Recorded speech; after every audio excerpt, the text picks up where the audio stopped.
Hello! A sweeter smile, a brighter day once again. This is Teacher D, and this afternoon I'm going to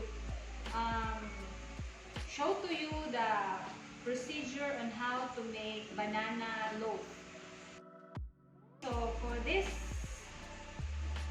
afternoon's ingredients, we need the following: 550 grams of bread flour or third-class flour. You may also use all-purpose flour, okay? But it's more cheaper if you use third-class flour. Then we also need 400 grams sugar, refined sugar, 2 tablespoons of baking powder, 1/4 teaspoon of baking soda, 2 pieces medium egg,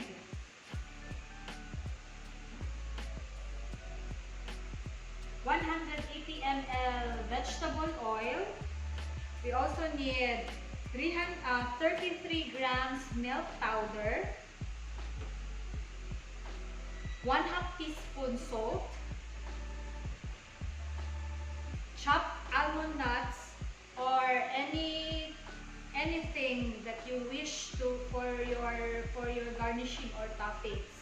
Then we also need 500 grams of water, and of course our main ingredients, banana. Okay, so you need at least 5 bananas, which equivalent to 550 grams. Okay, so let's start.